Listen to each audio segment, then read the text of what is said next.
పెళ్ళైనా పండగైనా వేడుక ఏదైనా పట్టుచీరల ప్రత్యేక వేదిక వారాహి సిల్క్స్.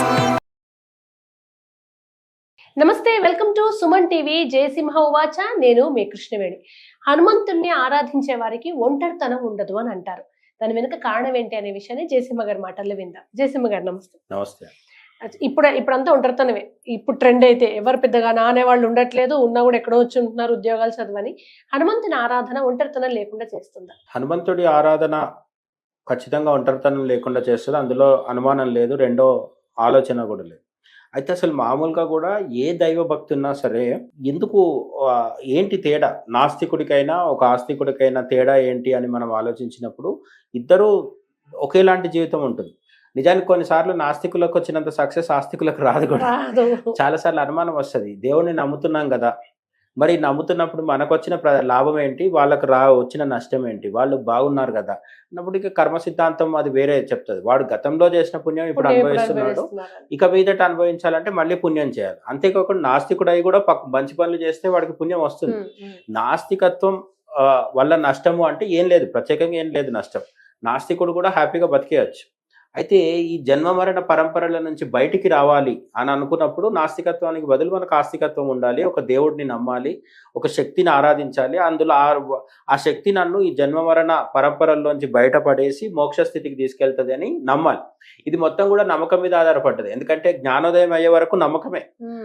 నిజం అవ్వచ్చు కాకపోవచ్చు, మనం అంతా నమ్ముతున్నాం కరెక్టే. కానీ ఒకవేళ నిజం కాకపోతే, స్వర్గం ఉంది నరకం ఉంది అనుకుంటున్నాం, తీరా చనిపోయిన తర్వాత ఏం లేకపోతే. కాబట్టి ఇక్కడ ఇవన్నీ విశ్వాసాల మీద ఆధారపడ్డాయి. ఈ విశ్వాసాలు నాకు లేవు అనుకున్నవాడు నాస్తికుడు అవుతాడు. అయితే ఇదంతా ఎందుకు చెప్తున్నామంటే, నాస్తికుడిగా ఒక ఇది చెప్తారన్నమాట పొలిటికల్గా. ఎవరు టీనేజ్లో ఉన్నప్పుడు కమ్యూనిస్ట్ అవ్వని వాడు ఏదో తప్పు చేస్తున్నాడు అని అర్థం. కానీ 40 ఏళ్ళు దాటిన తర్వాత కూడా కమ్యూనిస్ట్గా ఉన్నాడంటే అప్పుడు ఇంకా పెద్ద తప్పు చేస్తున్నాడు. ఎందుకంటే కమ్యూనిజము విశ్వాసాలను నమ్మదు, గతితార్కికవాదం అని చెప్తారు. అంటే ప్రతిదాన్ని భౌతికవాదం వైపు వెళ్తారు. నాకు ఈ కారణానికి ఈ కారణం ఉండాలి అని చెప్పుకుంటారు. హేతువాదాన్ని ఎక్కువ వరకు, అంటే మోస్ట్లీ కమ్యూనిస్టులు, నాస్తికులు, హేతువాదులు అంతా ఒకటే వర్గంగా ఉంటారు. ప్రూఫ్ ఏంటి అంటే అయితే సరే, మతమంది లాంటిది అదంతా వేరే ముచ్చట. కానీ అట్లీస్ట్ వ్యక్తిగత స్థాయిలో తీసుకున్నా కూడా, సిద్ధాంతం మొదలైంది వ్యక్తిగత స్థాయిలో కూడా నాకు ప్రూఫ్ లేదు కాబట్టి నేను నమ్మనండి. నమ్మకపోవడం నేను చెప్పినట్టుగా టీనేజ్లో బాగుంటుంది. ఎందుకు అంటే టీనేజ్లో సమయానికి ఆకలేస్తుంది, సమయానికి హార్మోన్స్ విడుదలవుతాయి, సమయానికి కామం కలుగుతుంది, పెళ్ళి అవుతుంది, పిల్లలు పుడతారు. టైం ఎక్కడిది, టైం లేదు. టైం లేనంతసేపు బాగానే ఉంటుంది. కానీ ఒక 30-35 ఏళ్ళు 40 ఏళ్ళు దాటిన తర్వాత, ఇప్పుడు మనం తినే ఆహారాలకి ఎప్పుడు డయాబెటీస్ వస్తుందో బీపీ వస్తుందో తెలియదు కాబట్టి మనం యావరేజ్గా ఒక 30 పెట్టుకుంటే, 30 ఏళ్ళు దాటిన తర్వాత నుంచి ఖాళీ టైం పెరుగుతుంది. చేసే పని చాలా ఉంటుంది, మనం చేయనప్పుడు ఏమవుతుంది అంటే ఒంటరితనం వస్తుంది. ఒంటరితనం ఎప్పుడు వస్తుంది అంటే అనారోగ్యం వస్తే. రాత్రి మిగతా అందరు పడుకొని ఉన్నప్పుడు రాత్రి 1 గంటన్నర 2 గంటలప్పుడు మేల్కు అవుతుంది. మేల్కు అయినప్పుడు ఏదో ఆయాసమో, అజీర్తో, లేకపోతే గ్యాస్ట్రిక్ ప్రాబ్లమో ఏదో వస్తుంది. ఇవేవి రాకుండా మనశ్శాంతి లోపిస్తుంది. రేపు పొద్దున ఈఎంఐ కట్టాలి, వాడు వస్తాడు, ఇంటి మీదకి వస్తాడు, ఇట్లాంటి సమస్యలు ఉంటాయి. ఇవన్నీ సమస్యలు వచ్చి మేల్కు వచ్చినప్పుడు మిగతా అందరూ పడుకుంటారు. అప్పుడు వీడికి ఒంటరితనం అంటే ఏంటో అర్థమవుతుంది. ఆ ఒంటరితనం అలవాటు అయినప్పుడు అట్లా పెరుగుతూ వచ్చినప్పుడు ఒక 60 ఏళ్ళు 70 ఏళ్ళు వచ్చేసిన తర్వాత మన వాళ్ళ పెళ్ళిళ్ళు కూడా అయిపోయినాయి. అప్పుడు వీడు ఖాళీగా కూర్చున్నప్పుడు ఏంటి జీవితంలో లాస్ట్ 5 సంవత్సరాలు ఏం చేయాలి అన్నప్పుడు దేవుడు అవసరం వస్తుంది అనమాట. ఏం లేదు, నేను ఒకటి చెప్తుంటే సరదాగా, లక్షాధికారి చనిపోయేటప్పుడు లక్షలు వదిలిపెట్టి వెళ్తాడు, కోటీశ్వరుడు కోట్లు వదిలిపెట్టి వెళ్తాడు. వెళ్ళేటప్పుడు అన్న వదిలిపెట్టాలి. ఇవి వదిలిపెట్టి వెళ్తున్నప్పుడు మనకు నెక్స్ట్ జన్మలకు క్యారీ ఫార్వర్డ్ ఏమవుతుంది అన్నప్పుడు మనకు దేవుడు అవసరం అవుతాడు. ఎందుకంటే ఇక్కడ ఉండేది అక్కడ ఉండేది దేవుడే, ఇక్కడ ఉండేది అక్కడ ఉండేది నామస్మరణ ఒకటే, ఇక్కడ ఉండేది అక్కడ ఉండేది పుణ్యం ఒకటే. మిగతా అన్ని ఇక్కడే వదిలేసి పోవాల్సి వస్తుంది. కారు బంగ్లా అన్ని ఇక్కడ వదిలిపెట్టి వెళ్ళి అక్కడ పోయి మళ్ళీ పుట్టినాక అక్కడ కూడా కారు బంగ్లా ఉన్నాయంటే మనం ఇక్కడ నామస్మరణ చేసినట్టుగా గుర్తు. ఇవన్నీ కోసము ఒంటరితనం రావద్దంటే దేవుడు ఉండాలి. అందులోనూ హనుమంతుడు ఎందుకు ఉండాలి అంటే, నేను ఎప్పుడు మనం కూడా ఇంతకుముందు ఒక వీడియోలో చెప్పుకున్నాను, అనుమానం హనుమానం ఈ రెండు వ్యతిరేక పదాలు. అనుమానం లేనివాడు హనుమంతుడి దగ్గరికి వెళ్ళగలుగుతాడు, లేదంటే హనుమంతుడి దగ్గరికి వెళ్ళి అనుమానాన్ని వదిలేయాలి. ఈ రెండిట్లో ఏదో ఒకటి చేయగలిగితే ఖచ్చితంగా ఉంటుంది. ఒంటరితనం ఎప్పుడు ఉండదు అంటే అనుమానం లేనప్పుడు ఉండదు. రమణ మహర్షికి ఒకరే ఉన్నా ఎప్పుడు ఒంటరితనం లేదు. అరుణాచలం కొండ మీద రమణ మహర్షి తన పక్కన ఎవరు లేనప్పుడు ఉన్నారు, తన పక్కకు 100 మంది భక్తులు వచ్చినప్పుడు ఉన్నారు. కానీ ఆయనకు మాత్రం ఒంటరితనం లేదు. ఎందుకు లేదు అంటే ఆయన సత్యాన్ని రియలైజ్ అయిపోయాడు కాబట్టి, జ్ఞాన ఉదయం పొందాడు కాబట్టి. ఈ సృష్టి మొత్తంలో శివుడికి స్థానువు అనే పేరుంది. దాని అర్థం ఏంటంటే కదలలేని వాడు అన్నాడు.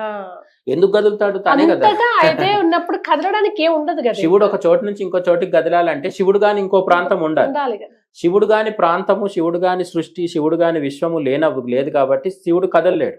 అట్లా రమణ మహర్షి కూడా కదిలినట్టు మనకు కనిపించవచ్చు, కానీ ఆయన కదలడానికి ఏమి లేదు, కదిలితే వచ్చే లాభము ఏమి లేదు. ఆ రమణ మహర్షి స్థాయి మనకు అందరికీ రాదు కాబట్టి మనం ఏం చేయాలి అంటే హనుమంతుడిని భక్తి మార్గంలో వాళ్ళది. రమణ మహర్షిది జ్ఞాన మార్గం. జ్ఞాన మార్గంలో రమణ మహర్షికి కృష్ణుడు, శివుడు, హనుమంతుడు అక్కర్లేదు. ఆయనకు అందరూ ఒకటే, సత్యం తెలిసిపోయింది కాబట్టి అద్వైత స్థితిలో ఉన్నారు ఆయన. మనం అద్వైత స్థితిలో లేను కాబట్టి మనకు ఒంటరితనం రాకూడదు. లేదు అంటే డిప్రెషన్ అంటే ఏంటి? ఒంటరితనం. మనం 100 మందిలో మధ్యలో ఉండి కూడా వాళ్ళు ఎవరితో కలవలేకపోవడం ఒంటరితనం. ఈ ఒంటరితనానికి విరుగుడు ఏంటి అంటే హనుమద్భక్తి. హనుమద్భక్తి వల్ల మనకు నిరంతరం హనుమంతుడు మన వెంట ఉన్నాడనే ఒక భావం ఖచ్చితంగా కలుగుతూ ఉంటుంది. అది హనుమద్భక్తులకి అనుభవైక వేద్యం. ప్రతిరోజు వాళ్ళు అనుభవిస్తారు. మీరు ఎప్పుడైతే హనుమంతుడిని ఖచ్చితంగా ఆరాధిస్తూ ఉంటారో భక్తితో, ఏదో కేవలం చాలా మంది అడుగుతారు హనుమాన్ చాలీసా చదువు అంటే ఎన్ని రోజులు గురువుగారు అంట అలా క్వశ్చన్లోనే ఎప్పుడు ఆపేయాలి అని అర్థం అంతే కదా. 40 రోజులని నేను చెప్తే అర్థం ఏంటి? నువ్వు 41 రోజు కోసం ఎదురు చూస్తున్నావు అని అర్థం. అయ్యప్ప దీక్షల సమయంలో కూడా ఒక తరంలో 1000 మంది స్వామి మాల వేసుకుంటే అందులో ఒక్కరు మాత్రం ఎవరో ఆ 40 రోజుల తర్వాత ఇంకా లైఫ్ అట్లనే ఉండిపోతారు. అదే ఆహారం, అదే మద్యం తాగకపోవడం, మాంసం ముట్టకపోవడం, అట్లా ఉండిపోతారు. ఒక్కడే బాగుపడ్డట్టు లెక్క. మిగతా వాళ్ళందరూ సరే మంచిది, మొత్తం 40 రోజులు కూడా తినడం కొంత బెటర్. అందుకని హనుమంతుడిని ఎట్లా ఆరాధించాలంటే హనుమాన్ చాలీసా 11 సార్ల, 27 సార్ల, 108 సార్ల ఇట్లా కాకుండా హనుమంతుడిని మనం పూజిస్తున్నామంటే, ఇక్కడ సామవేదం షణ్ముఖ శర్మ లాంటి వాళ్ళు ఏం చెప్తారంటే నామము దేవుడు వేరు కాదు. నువ్వు మంత్రమో నామమో చేస్తున్నావంటే ఆ దేవుడు నీతో ఉన్నాడని అర్థం. లలితా సహస్రనామం చదువుతున్నావు అంటే మన పక్కన లలితాదేవి ఉన్నట్టుగా.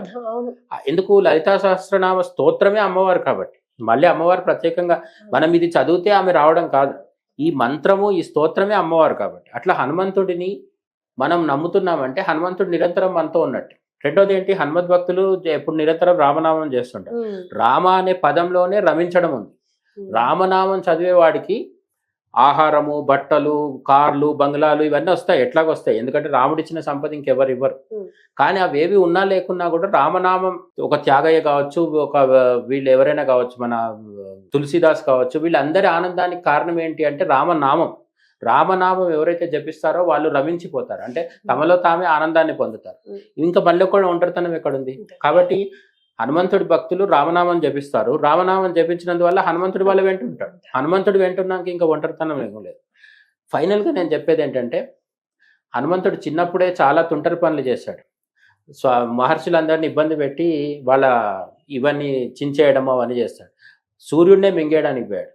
కాబట్టి హనుమంతుడిలో అంతర్భాగంగా తుంటరితనం ఉంది కాబట్టి తుంటరితనం ఉన్న హనుమంతుడిని నమ్ముకుంటే ఒంటరితనం ఎప్పుడు కాదు. ఎంత బాగా చెప్పారు. Thank you so much. జై శ్రీరామ్. జై శ్రీరామ్.